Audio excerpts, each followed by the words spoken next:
قال إنما أشكو بثي وحزني إلى الله وأعلم من الله ما لا تعلمون. ألف لام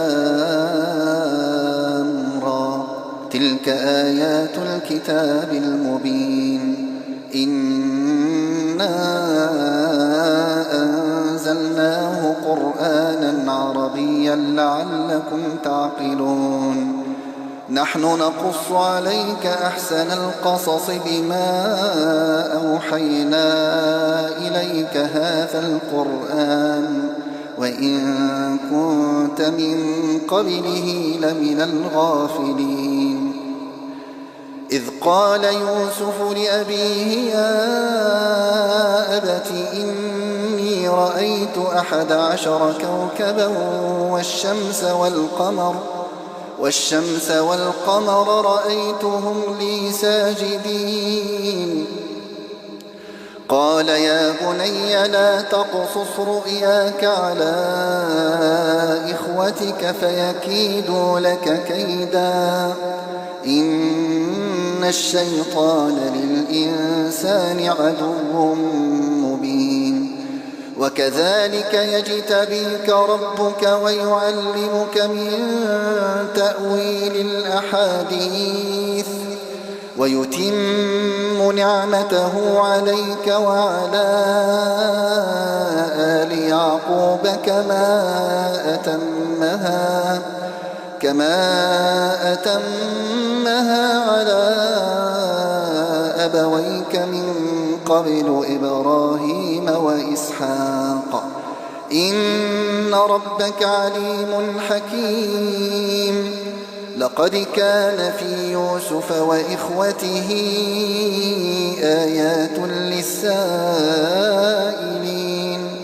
إذ قالوا ليوسف وأخوه أحب إلى أبينا منا ونحن عصبة إن أبانا لفي ضلال مبين. اقتلوا يوسف أو اطرحوه أرضا يخل لكم وجه أبيكم وتكونوا من بعده قوما صالحين. قال قائل منهم لا تقتلوا يوسف وألقوه في غيابة الجب يلتقطه بعض السيارة إن كنتم فاعلين.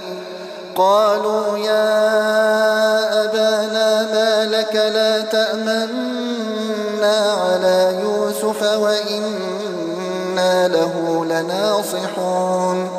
أرسله معنا غدا يرتع ويلعب وإنا له لحافظون.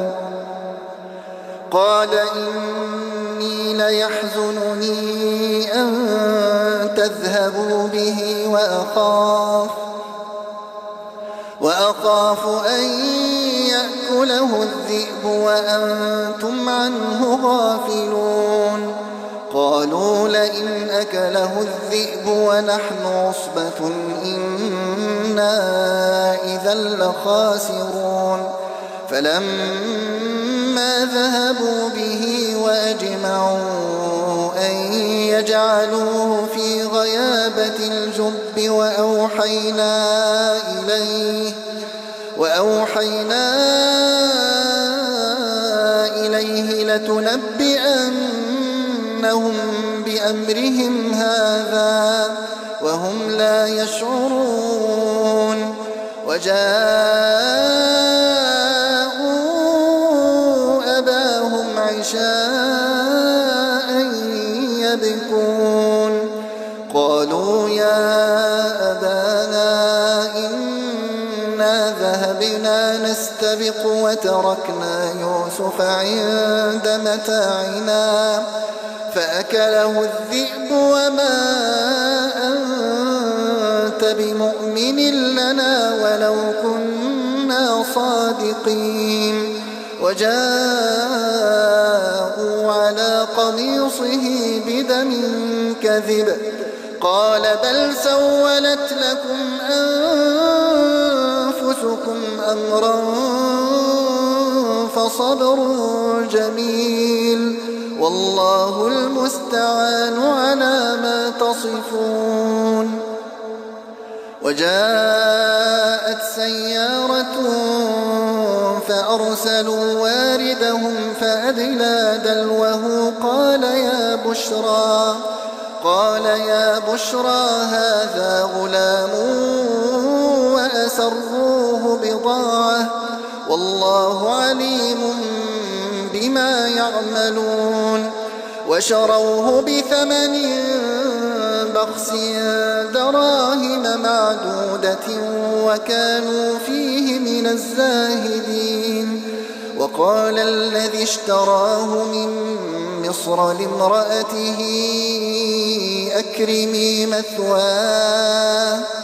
أكرمي مثواه عسى أن ينفعنا أو نتخذه ولدا. وكذلك مكنا ليوسف في الأرض ولنعلمه من تأويل الأحاديث والله غالب على أمره ولكن أكثر الناس لا يعلمون. ولما بلغ أشده آتيناه حكما وعلما وكذلك نجزي المحسنين. وراودته التي هو في بيتها عن نفسه وغلقت الأبواب وقالت هيت لك قال معاذ الله إنه ربي أحسن مثواي إنه لا يفلح الظالمون. ولقد همت به وهم بها لولا أن رأى برهان ربه كذلك لنصرف عنه السوء والفحشاء إنه من عبادنا المخلصين. واستبق الباب وقدت قميصه من دبر وألف يا سيدها لدى الباب قالت ما جزاء من أراد بأهلك سوءا إلا أن يسجن أو عذاب أليم. قال هي راودتني عن نفسي وشهد شاهد من أهلها إن كان قميصه قد من قبل فصدقت وهو من الكاذبين وإن كان قميصه قد من دبر فكذبت وهو من الصادقين. فلما رأى قميصه قد من دبر قال إنه من كيدكن إن كيدكن عظيم. يوسف أعرض عن هذا واستغفري لذنبك إنك كنت من الخاطئين. وقال نسوة في المدينة امرأة العزيز تراود فتاها عن نفسه قد شغفها حبا إنا لنراها في ضلال مبين. فلما سمعت بمكرهن أرسلت إليهن وأعتدت لهن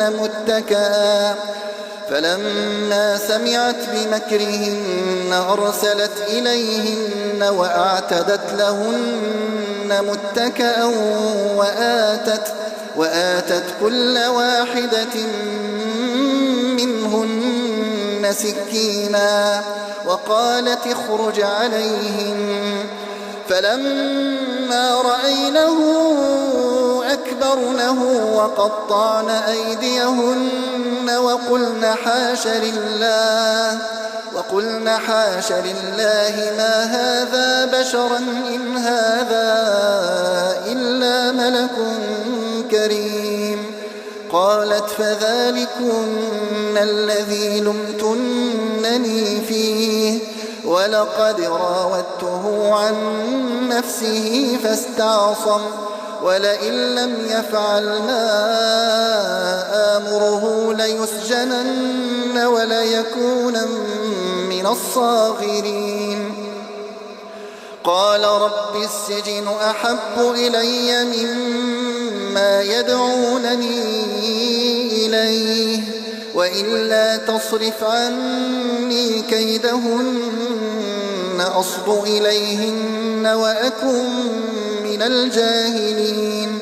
فاستجاب له ربه فصرف عنه كيدهن إنه هو السميع العليم. ثم بدا لهم من بعد ما رأوا الآيات ليسجننه حتى حين. ودخل معه السجن فتيان قال أحدهما إني أراني أعصر خمرا وقال الآخر إني أراني أحمل فوق رأسي خبزا تأكل الطير منه نبئنا بتأويله إنا نراك من المحسنين. قال لا يأتيكما طعام ترزقانه إلا نبأتكما بتأويله قبل أن يأتيكما ذلكما مما علمني ربي إني تركت ملة قوم لا يؤمنون بالله وهم بالآخرة هم كافرون واتبعت ملة آبائي إبراهيم وإسحاق ويعقوب ما كان لنا أن نشرك بالله من شيء ذلك من فضل الله علينا وعلى الناس ولكن أكثر الناس لا يشكرون. يا صاحبي السجن أأرباب متفرقون خير أم الله الواحد القهار. ما تعبدون من دونه إلا أسماء سميتموها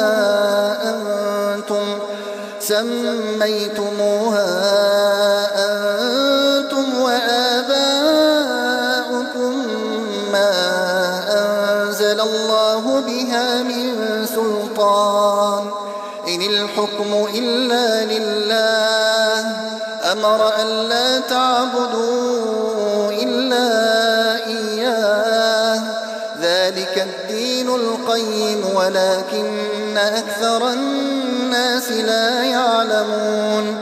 يا صاحبي السجن أما أحدكما فيسقي ربه خمرا وأما الآخر فيصلب فتأكل الطير من رأسه قضي الأمر الذي فيه تستفتيان. وقال للذي ظن أنه ناج منهما اذكرني عند ربك فأنساه الشيطان ذكر ربه فلبث في السجن 9 سنين. وقال الملك إني أرى 7 بقرات سمان يأكلهن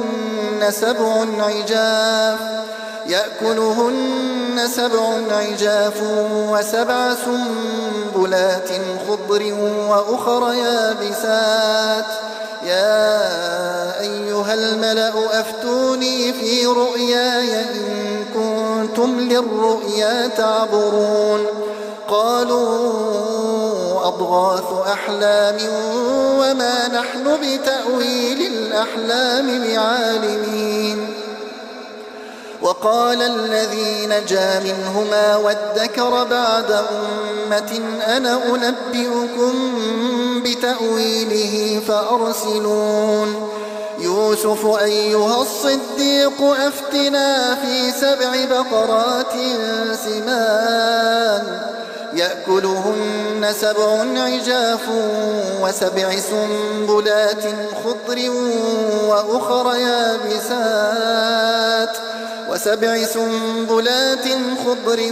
وأخر يابسات لعلي أرجع إلى الناس لعلهم يعلمون قال تزرعون 7 سنين دأبا فما حصدتم فذروه في سنبله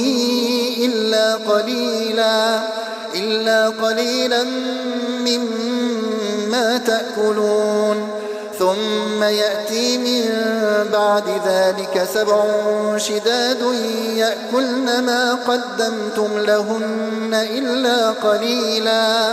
إلا قليلا مما تحصنون ثم يأتي من بعد ذلك عام فيه يغاث الناس وفيه يعصرون وقال الملك ائتوني به فلما جاءه الرسول قال ارجع إلى ربك فاسأله ما بال النسوة اللاتي قطعن أيديهن إن ربي بكيدهن عليم قال ما خطبكن إذ راوتن يوسف عن نفسه قلنا حاش لله ما علمنا عليه من سوء قالت امرأة العزيز الآن حصحص الحق أنا راودته عن نفسه وإنه لمن الصادقين ذلك ليعلم أني لم أخنه بالغيب وأن الله لا يهدي كيد الخائنين وما أبرئ نفسي إن النفس لأمارة بالسوء إلا ما رحم ربي إن ربي غفور رحيم وقال الملك ائتوني به أستخلصه لنفسي فلما كلمه قال إنك اليوم لدينا مكين أمين قال جعلني على خزائن الأرض إني حفيظ عليم وكذلك مكنا ليوسف في الأرض يتبوأ منها حيث يشاء نصيب برحمتنا من نشاء ولا نضيع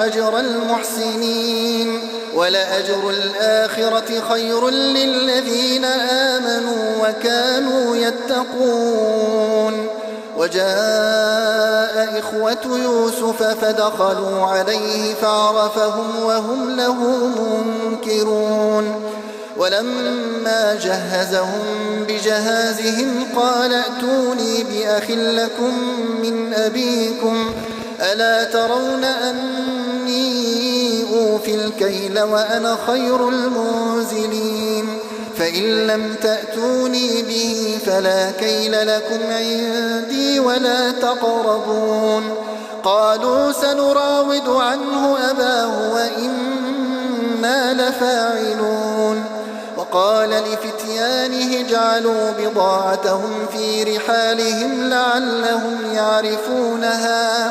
لعلهم يعرفونها إذا انقلبوا إلى أهلهم لعلهم يرجعون فلما رجعوا إلى أبيهم قالوا يا أبانا منع منا الكيل فأرسل معنا أخانا نكتل وإنا له لحافظون قال هل آمنكم عليه إلا كما أمنتكم على أخيه من قبل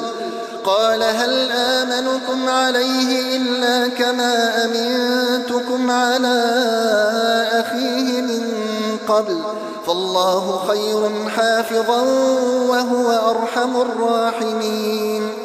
ولما فتحوا متاعهم وجدوا بضاعتهم ردت إليهم قالوا يا أبانا ما نبغي هذه بضاعتنا ردت إلينا ونمير أهلنا ونحفظ أخانا ونزداد كيل بعير ذلك كيل يسير. قال لن أرسله معكم حتى تؤتون موثقا من الله لتأتونني به إلا أن يحاط بكم. فلما آتوه موثقهم قال الله على ما نقول وكيل. وقال يا بني لا تدخلوا من باب واحد وادخلوا من أبواب متفرقة وما أغني عنكم من الله من شيء إن الحكم إلا لله عليه توكلت وعليه فليتوكل المتوكلون. ولما دخلوا من حيث أمرهم أبوهم ما كان يغني عنهم من الله من شيء إلا حاجة في نفس يعقوب قضاها وإنه لذو علم لما علمناه ولكن أكثر الناس لا يعلمون. ولما دخلوا على يوسف آوى إليه أخاه قال إني أنا أخوك فلا تبتئس بما كانوا يعملون.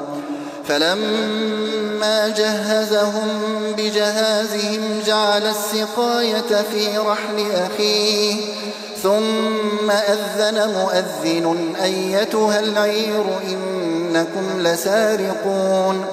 قالوا وأقبلوا عليهم ماذا تفقدون قالوا نفقد صواع الملك ولمن جاء به حمل بعير وأنا به زعيم. قالوا تالله لقد علمتم ما جئنا لنفسد في الأرض وما كنا سارقين. قالوا فما جزاؤه إن كنتم كاذبين. قالوا جزاؤه من وجد في رحله فهو جزاؤه كذلك نجزي الظالمين.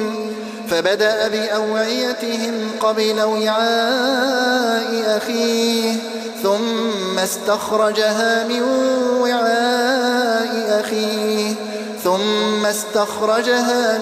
وعاء أخيه كذلك كدنا ليوسف ما كان ليأخذ أخاه في دين الملك إلا أن يشاء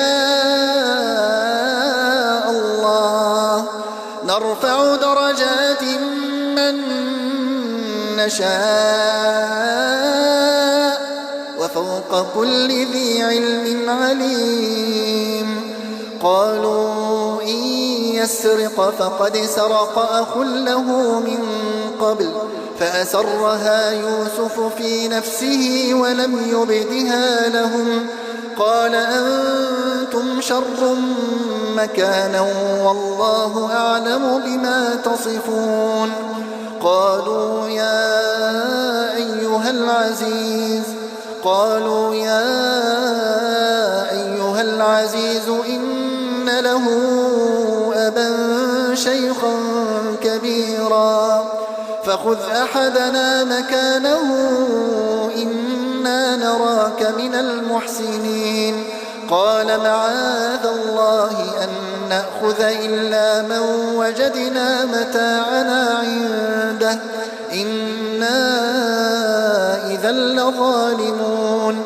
فلما استيئسوا منه خلصوا نجيا قال كبيرهم ألم تعلموا أن أباكم قد أخذ عليكم موثقا من الله ومن قبل ما فرطتم في يوسف فلن أبرح الأرض حتى يأذن لي أبي أو يحكم الله لي وهو خير الحاكمين ارجعوا إلى أبيكم فقولوا يا أبانا إن ابنك سرق وما شهدنا إلا بما علمنا وما كنا للغيب حافظين واسأل القرية التي كنا فيها والعير التي أقبلنا فيها وإنا لصادقون قال بل سولت لكم أنفسكم أمرا فصبر جميل عسى الله أن يأتيني بهم جميعا إنه هو العليم الحكيم وتولى عنهم وقال يا أسفا على يوسف وابيضت عيناه من الحزن فهو كظيم قالوا تالله تفتأ تذكر يوسف حتى تكون حرضا أو تكون من الهالكين قال إنما أشكو بثي وحزني إلى الله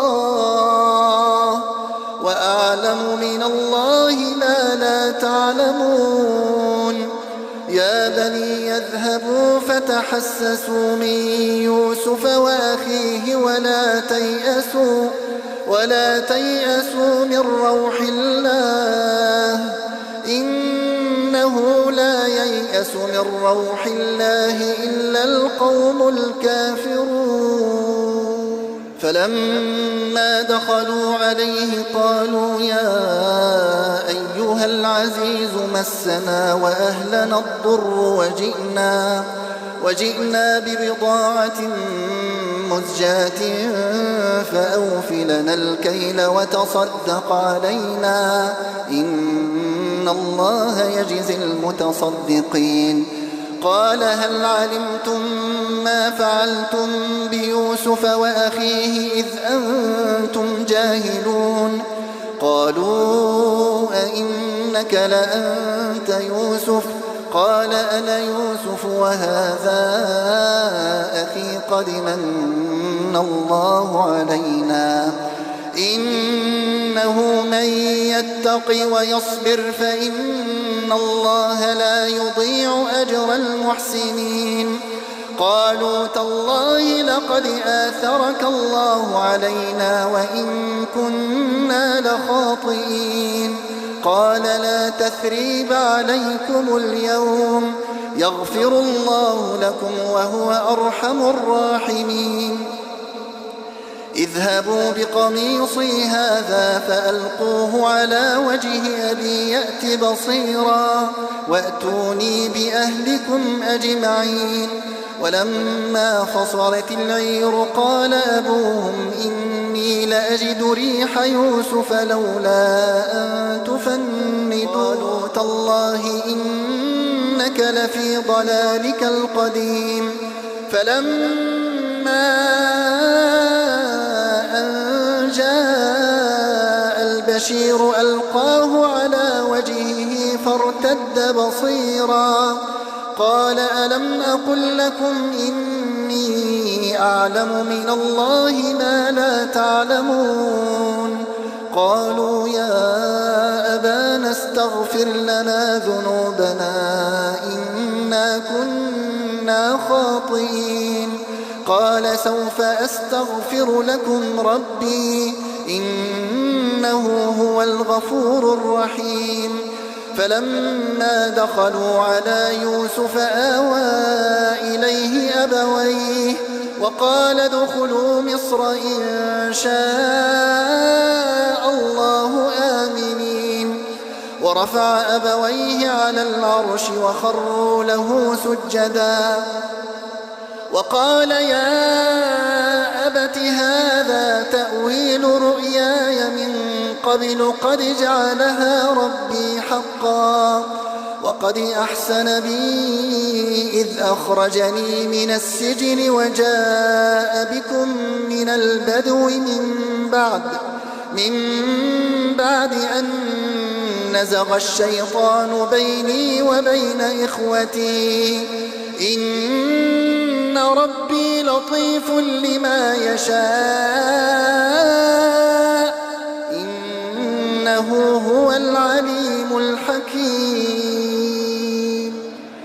رب قد آتيتني من الملك وعلمتني من تأويل الأحاديث فاطر السماوات والأرض أنت ولي في الدنيا والآخرة توفني مسلما وألحقني بالصالحين ذلك من أنباء الغيب نوحيه إليك وما كنت لديهم إذ أجمعوا أمرهم وهم يمكرون وما أكثر الناس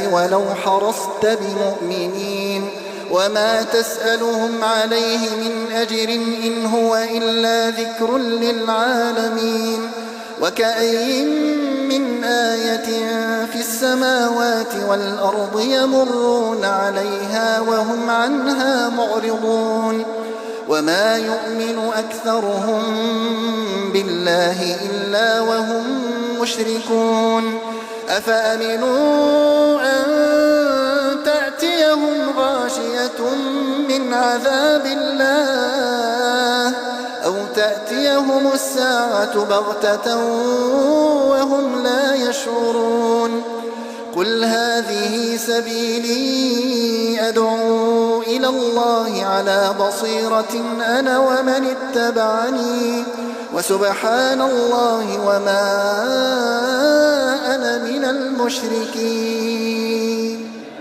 وما أرسلنا من قبلك إلا رجالا نوحي إليهم من أهل القرى أفلم يسيروا في الأرض فينظروا كيف كان عاقبة الذين من قبلهم ولدار الآخرة خير للذين اتقوا أفلا تعقلون حتى